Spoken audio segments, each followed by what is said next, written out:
antes que venga la erradicación de coca, antes del 97, año 1997, llegó la militarización al trópico, donde ha sido tomado los militares, pero a nosotros nos compraba anualmente 60 a 70 toneladas de coca para la Coca-Cola. I think one of the great ironies in terms of U.S. anti-drug policy is the fact that although coca in the Chapare was deemed illegal and forcibly eradicated, up until 2 years ago, the Coca-Cola company bought large quantities of coca from the Chapare through Albo Export, a company. Coca-Cola continues to use alkaloids from the coca leaf for its flavoring, although they no longer use the cocaine alkaloid. And in fact, the original Coca-Cola bottle is based on the shape of the coca seed pod.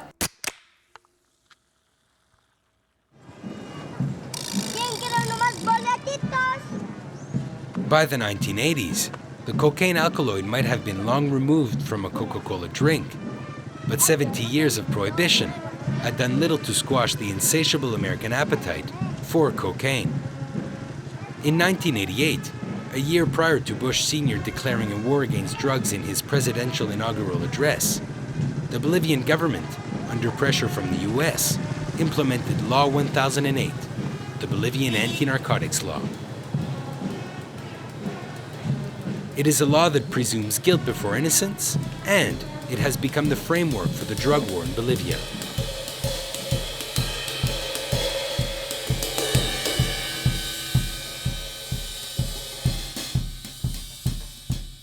Law 1008 is the Bolivian anti-drug law. It was approved by the Bolivian Congress in 1988.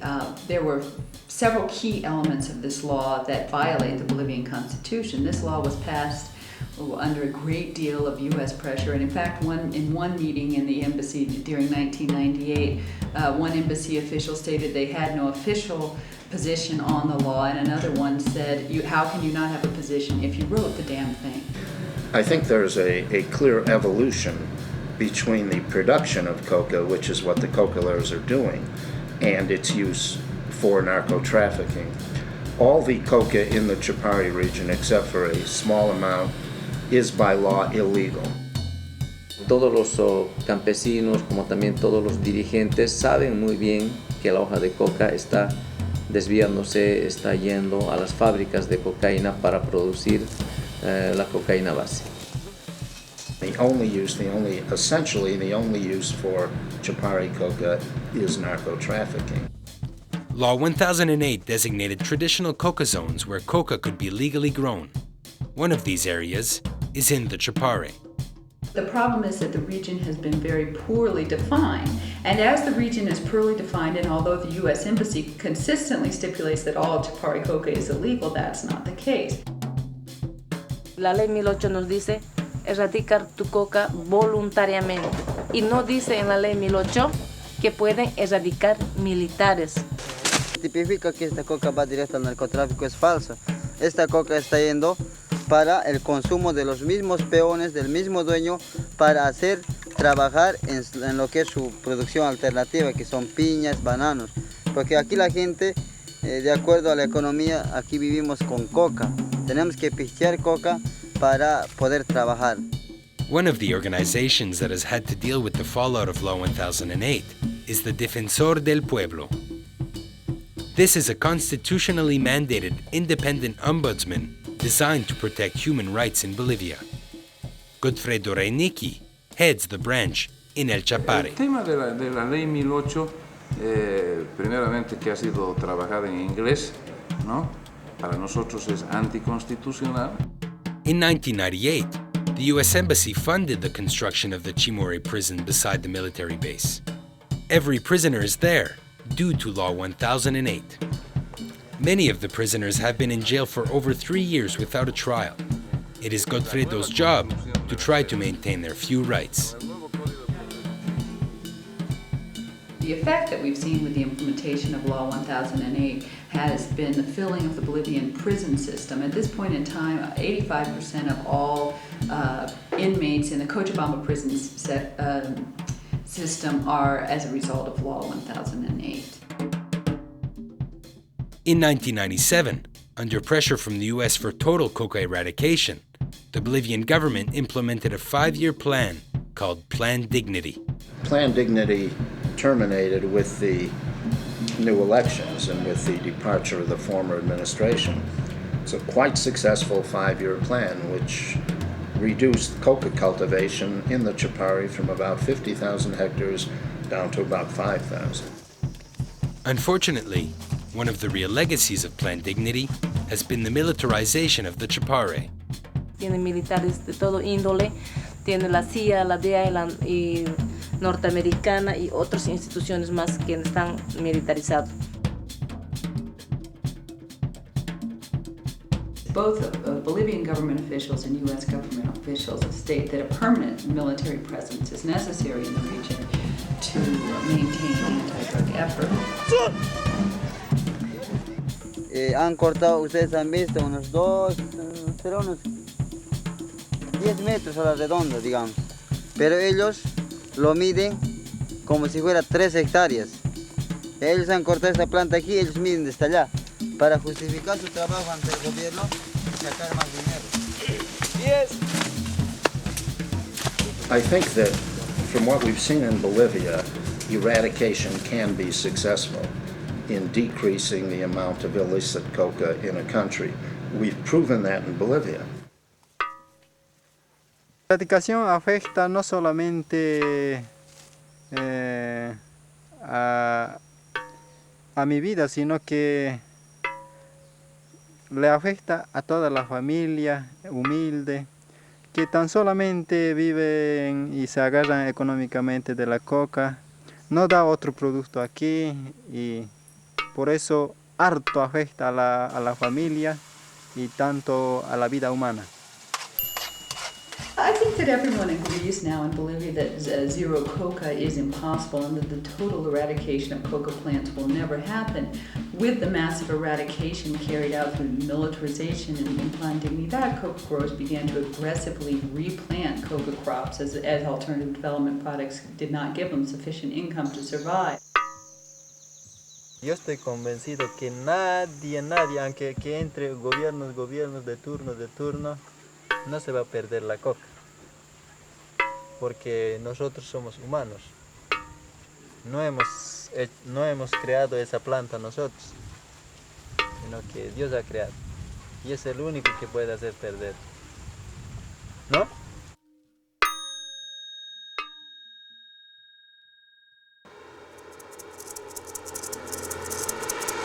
Law 1008 and Plan Dignity both included a promise for alternative development to coincide with the eradication of coca. We receive our funding from Congress for narcotics control, and so we have to be careful about our money going for illicit activities and not promoting coca production, particularly when we're talking about Chapare. We work through a contractor. Most of our money is channeled through DAI, and the project is called CONCAVE, the one that works out in the Chapare. And they're a performance-based contract. Production, marketing, strengthening local organizations, and the investment promotion.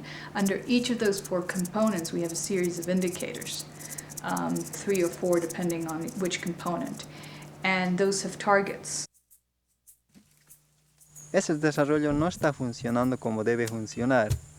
Así como nosotros escuchamos tanto del desarrollo alternativo que habla el gobierno boliviano, pero lamentablemente él no está convencido cómo es la tierra en el trópico. Mira, por ejemplo, este lugar aquí no da naranja, no da yuca, no da banano, plátano no da casi nada, no da, solamente da arroz y coca, nada más, porque la tierra no es como para eso. For instance, in the case of number of hectares under production, we may have hit our limit in terms of the agricultural frontier. To be pressing the contractor to be doing more of that may not make as much sense as to be intensifying the production within those 127,000 hectares. So it's a constantly we have to constantly review it, but it's jointly with the government. The cost of planting alternative development products compared to coca is much, much higher, as you must clear the land, you must pay for chemical fertilizers, for pesticides, and for other products to prepare the crop. And it often, with the bad roads and high transportation costs, it's often more expensive to take your fruit to market than it is to let it rot in the field. El desarrollo no me agrada nada a mí.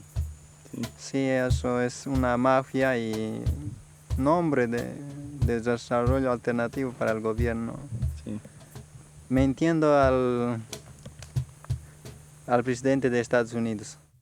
Perception of coca growers is that the money for alternative development has been generated by their sacrifice for coca eradication, and that this money is not being put to a good use. Nosotros podemos administrar mejor porque esa plata viene solamente para los buenos sueldos, para los lujosos carros, para que tengan unos buenos chalets, para que tengan unas buenas casas los funcionarios de gobierno. We're held accountable for every single penny to Congress, and so we have to ensure that every entity we work with, whether it's government, not private or non-governmental, has the systems in place to account for the resources.